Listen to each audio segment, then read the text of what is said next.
अयोध्या का महाराज वही जिसके कारण असुर कुल अंत पर पहुंच चुका है। उसका नगर ऋषियों की रक्षा का गढ़ बन चुका है और अब तो उसके पुत्र भी असुरों के विनाश का बीड़ा उठा रहे हैं। ऋषि मनुष्यों के साथ मिलकर हमारे असुरों के अंत में भागीदार बन रहे हैं। मार डालो उन बालकों को। वचन देता हूं, राम को मारने की युक्ति भी आरंभ कर दूंगा। जिस प्रकार तुमने इस क्षेत्र में विष भरा है, उसी प्रकार मैं राम राज्य में विष भर दूंगा। तुम तो जानते हो मुझे राजपाट में कोई रुचि नहीं है।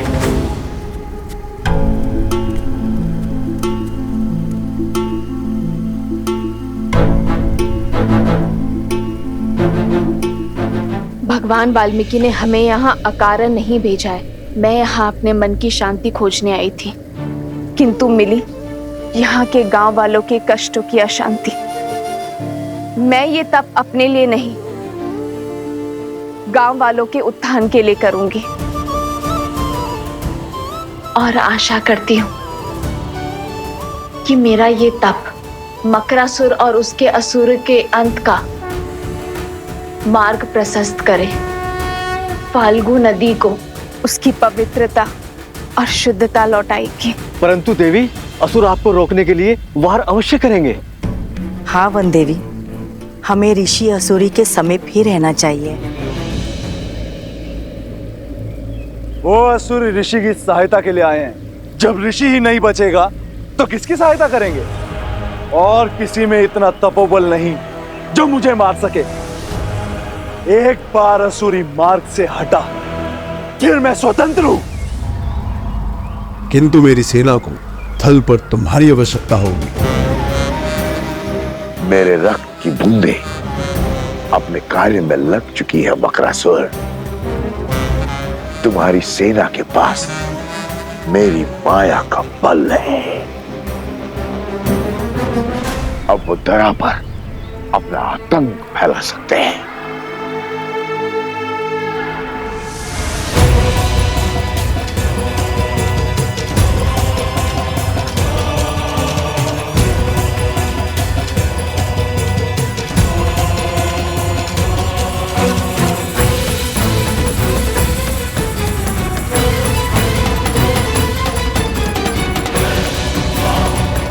जाओ, अंत कर दो उस ऋषि का। धर्म पर अधर्म की जीत का समय आ चुका है।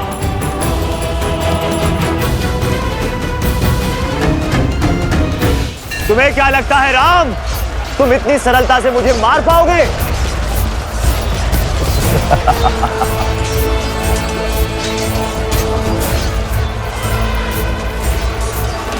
अर्थात चंद्रबाहु की पत्नी का तप भंग नहीं हुआ है। अब तक तो अंगद को कार्य समाप्त कर देना चाहिए था। कहाँ हो तुम अंगद? ओम विदात्मनि विद्याय हिरण्यगर्भाय धीमहि तत्रो ब्रह्मा प्रचोदयात्। यहाँ करूं कैसे इस पतिव्रता का तप भंग करूं कि गरिमा भी ना टूटे? माता, इस कन्या का अपहरण कर आपके पति ने बहुत बड़ा अधर्म किया है। उसे बचाने का नहीं, प्रभु श्री राम के हाथों मुक्ति दिलाने का प्रयास कीजिए। ओम विदात्मनि विद्याय हिरण्यगर्भाय धीमहि तत्रो ब्रह्मा प्रचोदयात्। ओम विदात्मनि विद्याय मंत्र पढ़ना बंद कीजिए, अन्यथा तत्रो ब्रह्मा प्रचोदयात्। ओम विदात्मनि विद्याय हिरण्यगर्भाय धीमहि तत्रो ब्रह्मा प्रचोदयात्। ओम विदात्मनि यदि आप ना रुकी तो अगला बार धरा पर नहीं होगा। ओम विदात्मनि विद्याय हिरण्यगर्भाय धीमहि तत्रो ब्रह्मा प्रचोदयात्। ओम विदात्मनि विद्याय हिरण्यगर्भाय धीमहि तत्रो ब्रह्मा प्रचोदयात्। ओम विदात्मनि विद्याय हिरण्यगर्भाय धीमहि तत्रो ब्रह्मा प्रचोदयात्।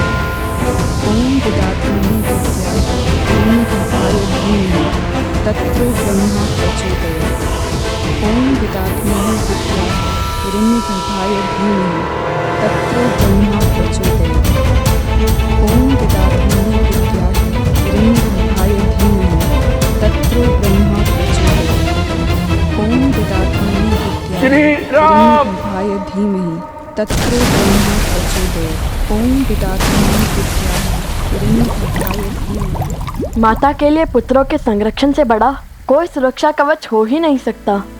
माता, आप निर्भीक होकर अपना तप आरंभ करें।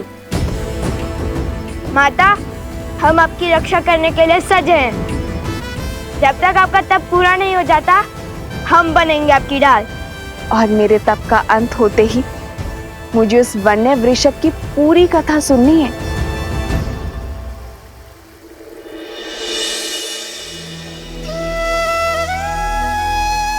हे फाल्गु माता, मेरे संकल्प का तप स्वीकार करें।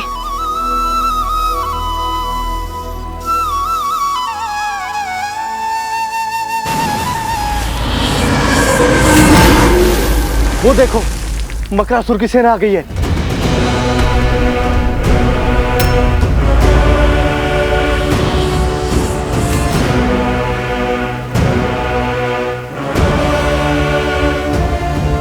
भागो यहाँ से, भागो भागो। गुरु माँ, वृक्ष के पीछे जाइए, शीघ्र कीजिए। मंदरी, मैंने संकल्प लिया है, जब तक मेरा तप पूर्ण नहीं होगा मैं यहाँ से नहीं हिलूंगी। आप सब जाइए। जाइए जाइए, जल्दी जाइए।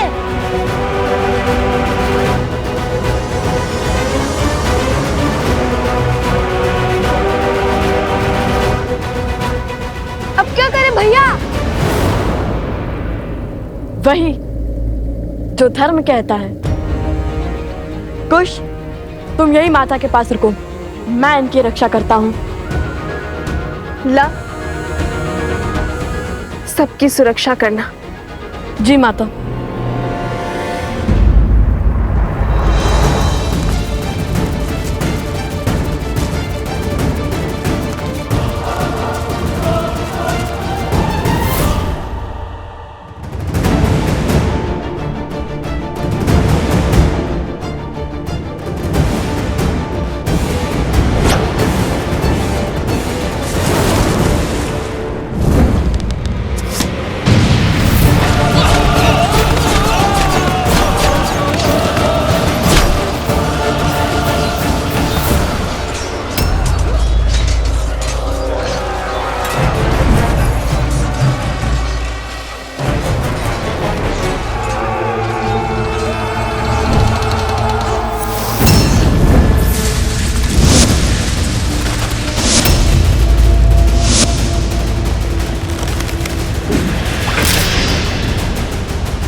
आपसे अस्त्र का दुरुपयोग हुआ है चंद्रसेन, आप मुझे आज्ञा दीजिए।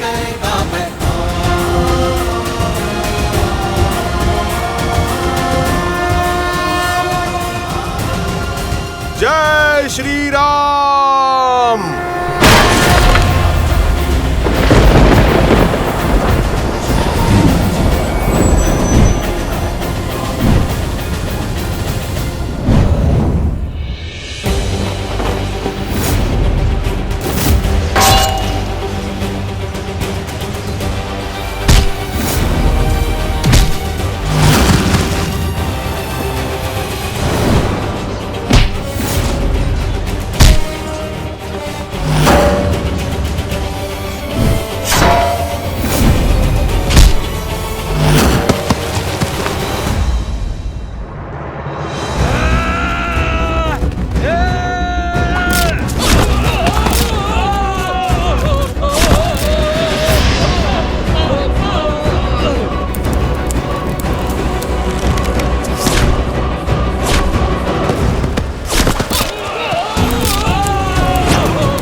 जानना चाहती थी ना, हमने उस ऋषभ को कैसे पकड़ा था।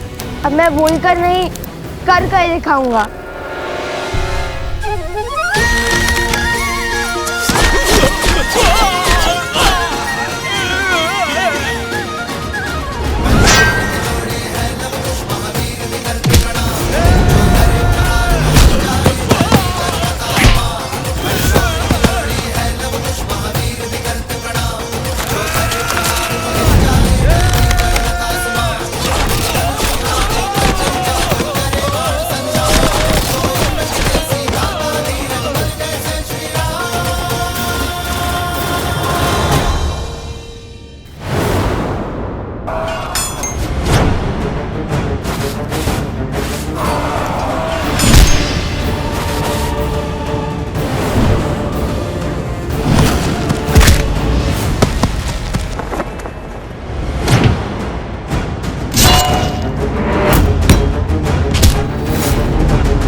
मित्र,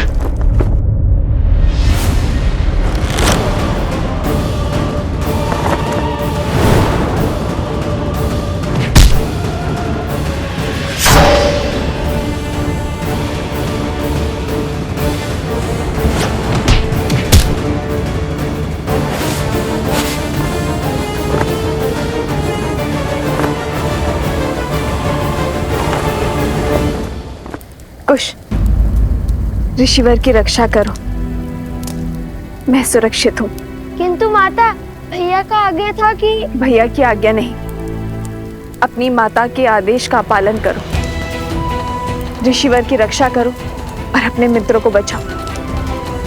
अपनों से पहले अपने लोगों की रक्षा करना तुम्हारा दायित्व है। जाओ।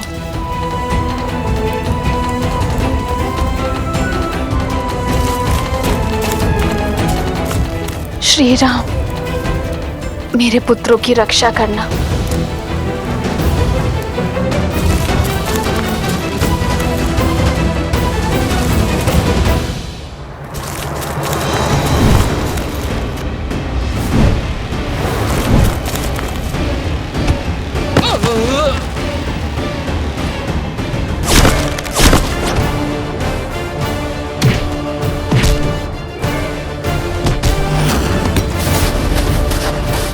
मुझ तक पहुंचना ही दुर्लभ है वानर। जय श्री राम।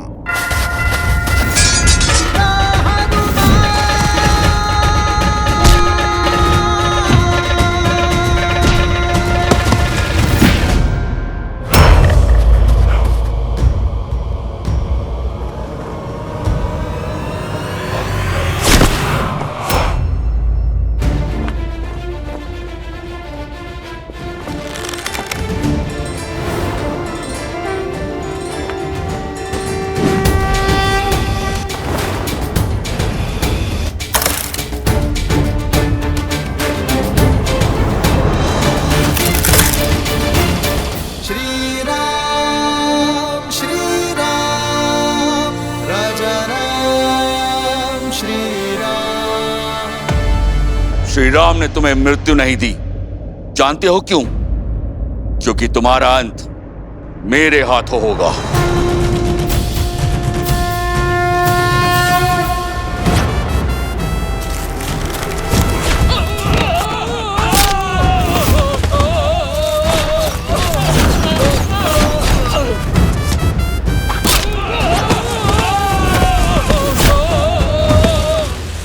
वन देवी के पुत्रों के सामने वन के अपमान का दुस्साहस।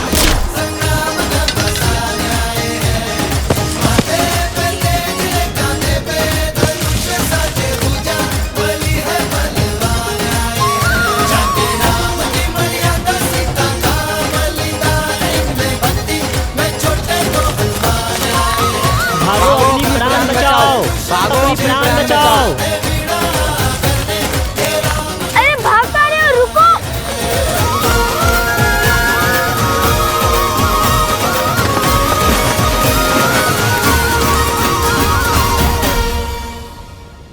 माता का आदेश है कि हम इनकी रक्षा करें, इसलिए तुम और सोमकरण ऋषिवर के साथ साथ गुरु माँ और कुमोदिनी दीदी की रक्षा करोगे। मैं और जादूकरण नदी के तट पर दृष्टि रखेंगे। जो आज्ञा भैया। जादूकरण चलो।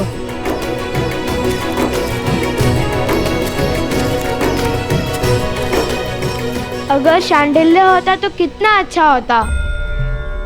हमारी वीरता देख उसे विश्वास हो जाता कि हमसे बड़ा कोई राम भक्त नहीं है।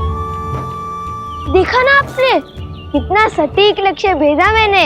अच्छा, एक लक्ष्य साधने से सबसे बड़े राम भक्त बन गए। और क्या, माता कहती है जो अपने आराध्य अपनी पूजनीय का गुणगान करता है वो तो भक्त होते ही हैं, और परम भक्त वो होता है जो अपने ईश्वर के गुणों को व्यवहार में ग्रहण करते हैं। उचित कहा कुश। गुणगान और गायक तो मैं हुई सर्वश्रेष्ठ, बाकी सब गुणों के लिए भैया है ना।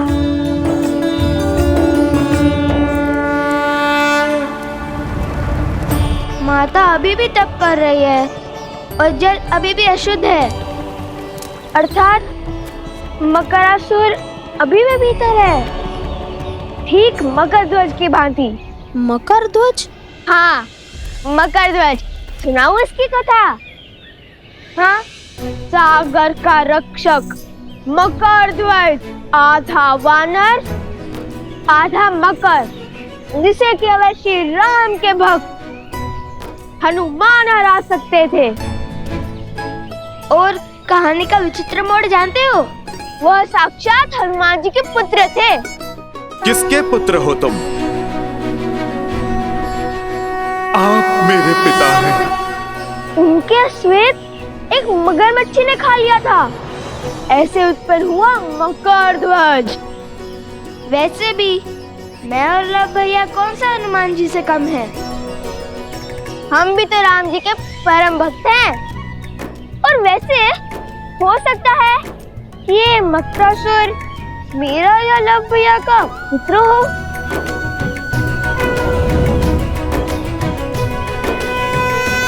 अरे देखो देखो, ऋषिवर जाग गए।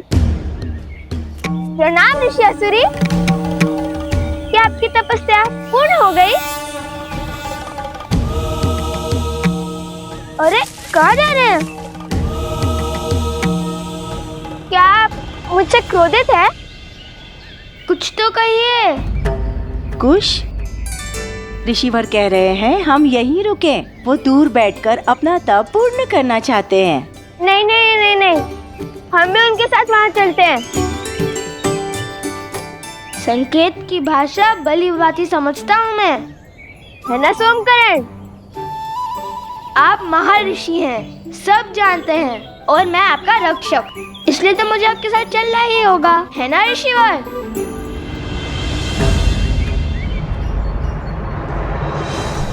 वर्षों से तप में लगा हूं। आंधी, बाढ़, असुर भी मेरे तप को तोड़ने में सक्षम नहीं हुए, किंतु तुम उनसे भी अधिक शक्तिशाली हो। मेरे मौन को तोड़कर मुझे बोलने पर विवश कर दिया। कौन हो तुम बालक? पता चलेगा, किंतु मकरासुर से सामना करने के बाद।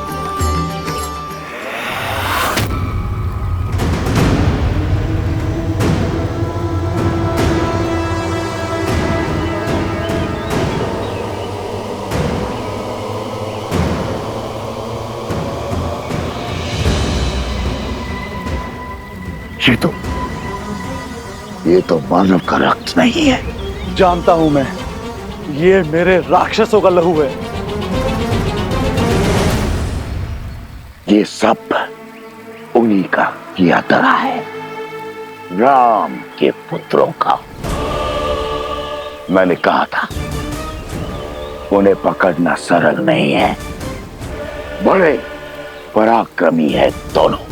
अभी तुम्हारा ये भ्रम मिटाता हूं। अब ये फल्गु नदी इनके रक्त से लाल होगी। मैं उन्हें मेरे पास आने पर विवश कर दूंगा।